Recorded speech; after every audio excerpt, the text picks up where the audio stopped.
ఒక ప్రశ్న అడగదలుచుకున్నారు రేవంత్ రెడ్డి గారిని. దుబారా అని చెప్పని చాలా మాట్లాడినరు.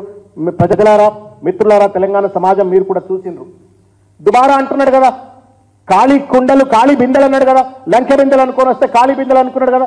ఏం అడ్వర్టైజ్మెంట్ అండి ఇది? పైసలే లేవంటున్నావు కదా, పైసలే లేవనడానికి అడ్వర్టైజ్మెంట్లు ఎందుకు? ఒక నమస్తే తెలంగాణకు తప్ప ఇవాళ దేశంలో ఉన్నటువంటి అన్ని పేపర్లకు అడ్వర్టైజ్మెంట్లు ఇచ్చాడు.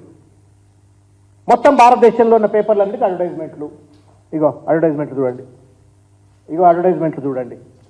ఇది తెలుగే చూపెడుతున్నాయి, ఇంగ్లీష్ పేపర్ లేవు. ఇంకా ఎన్ని కోట్ల రూపాయలు ఖర్చు పెట్టినావు నువ్వు? ఒకవేళ మీరు అన్నట్టుగానే ముఖ్యమంత్రి గారు ఖజానా లేదు, ఖాళీ అయింది, దుబారా జరిగింది, ఖాళీ బిందెలు ఉన్నాయి, లంక బిందెలు అనుకొని మీరు ఆశపడి మీరు అధికారంలోకి వస్తే ఖాళీ బిందెలు అయినాయి, కరెక్టే, ఒప్పుకుంటున్నా. మరి ఈ అడ్వర్టైజ్మెంట్ ఎందుకు ఇస్తున్నావు? మరే ఎందుకు దుబారా చేస్తున్నావు? ఇది దుబారా కాదా అని చెప్పని ఇవాళ నేను ప్రశ్నిస్తా ఉన్నాను. ఇంకొక ముఖ్యమైనటువంటి ఒక విషయం, ముఖ్యమంత్రి గారు చాలా కీలకమైనటువంటి అంశం. ప్రజలు ఎంతో ఆశతోటి నమ్మకంతో మీకు ఓట్లేసిండ్రు. దయచేసి మీరు అప్లికేషన్ల పేరు మీద కాలయాపన చేస్తే మాత్రం పద్ధతి కాదు.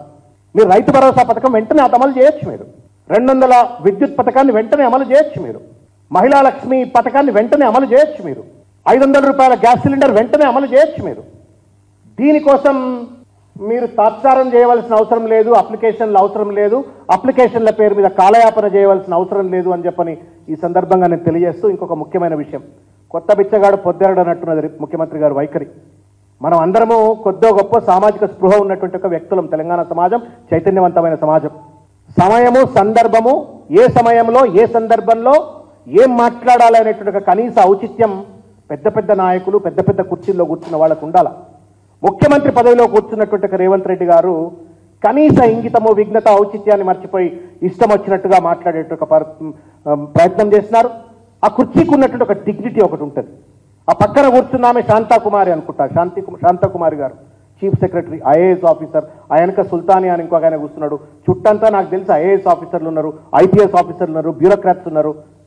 ఒక రాజకీయ మీటింగ్ కాదు అది, ఒక అడ్మినిస్ట్రేటివ్ ప్రోగ్రామ్ను, పాలసీని, పబ్లిక్ పాలసీని లాంచ్ చేసే మీటింగ్. దాంట్లో ఇష్టం వచ్చినట్టుగా మాట్లాడేటువంటి ఒక ప్రయత్నం చేసినారు. దీన్ని తీవ్రంగా ఖండిస్తూ ఒక మాట నేను చెప్పదలుచుకున్నా. దయచేసి వ్యక్తిగతంగా మీకు ఇటువంటి ఒక సంప్రదాయాలపైన నమ్మకం లేకపోయినా ఆ కుర్చీ మీద కూర్చున్నప్పుడు మాత్రం తప్పనిసరిగా ఈ సంప్రదాయాలను పాటించాలి. ఎందుకంటే అధికారం ఉంటుంది, పోతుంది. ఎంతో మంది వాళ్ళ మీ సహచర మంత్రివర్గులుగా ఉన్నటువంటి సభ్యులుగా ఉన్నటువంటి వాళ్ళు గతంలో అధికారంలో ఉన్నారు, మధ్యలో అధికారం కోల్పోయినరు, ఇవాళ అధికారంలో ఉన్నారు, రేపు కూడా అధికారం కోల్పోవచ్చు, మళ్ళీ ఇంకెవరన్నా రావచ్చు. But then we have to leave right precedences for the future generations. అది మర్చిపోయి ఒక ముఖ్యమంత్రి హోదాలో ఉన్నటువంటి ఒక వ్యక్తి ఇష్టం వచ్చినట్టు మాట్లాడటం